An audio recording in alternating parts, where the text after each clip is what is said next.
Hello dear students, welcome to the class. We were discussing first chapter in economics, development. In the last class, we have discussed about development and underdevelopment. Then today, we are going to discuss about indicators of development and human development indicators. Let us discuss them in brief. Can you tell me, how do we measure economic development?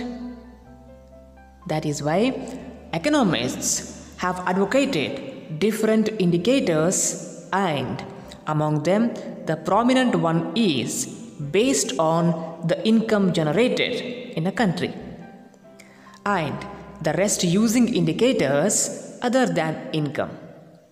Generally, income is used to measure a country's development. Income used here is the national income, which is defined as the income of all the people residing in a country.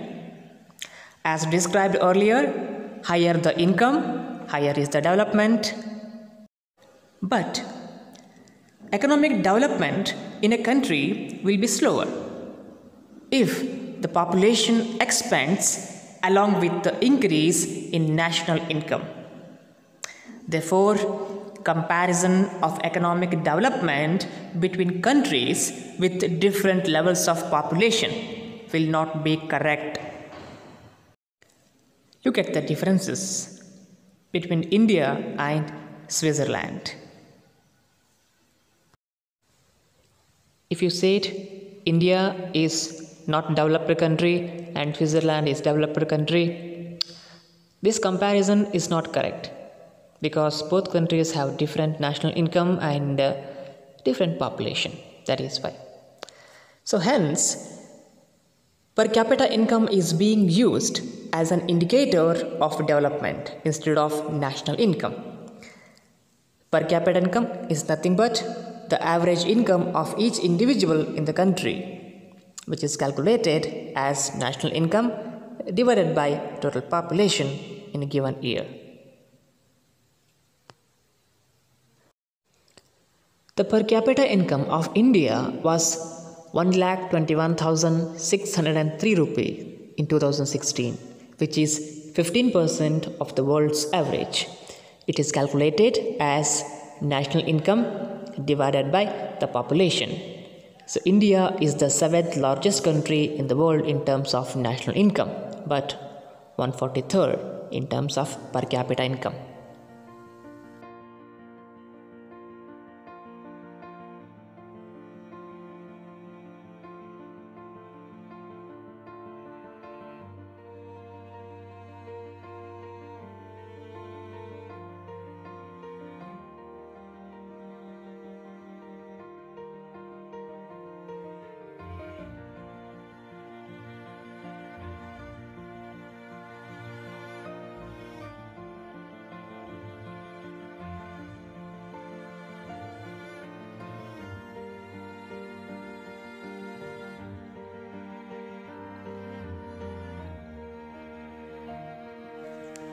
Let us discuss human development indicators. Mahbub ul Haq, a Pakistani economist, inspired by the writings of Nobel laureate Amartya Sen.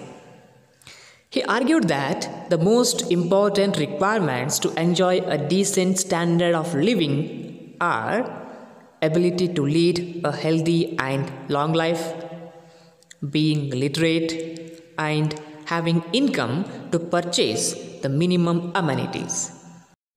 He called this as human development, and he defines HD as expansion of capabilities of people. But how do we measure human development? There is international organization called the United Nations Development Programme. This organization has used these ideas to construct an index known as the Human Development Index. So here, under this concept, health is measured in terms of life expectancy. Education is measured in terms of literacy attainments, and per capita income as purchasing power. Thus, the average of these three indicators is called Human Development Index. We can measure the development of each individual indicator as well as the overall HDI. Similarly, we can also trace the growth in them and compare our country with other countries of the world. The HDI of India has been rising steadily. In 2014, HDI of our country was calculated at 0.586 and ranked 135th out of 187 countries. The UNDP classifies the countries into three categories based on HD as high, medium and low HD countries. India is in middle group of human development. Then, why the HDI of India is low? What are the reasons for this? Here are the reasons. Overpopulation, unemployment, agricultural backwardness, industrial backwardness, technical backwardness, poverty and gender inequality, and other reasons also there.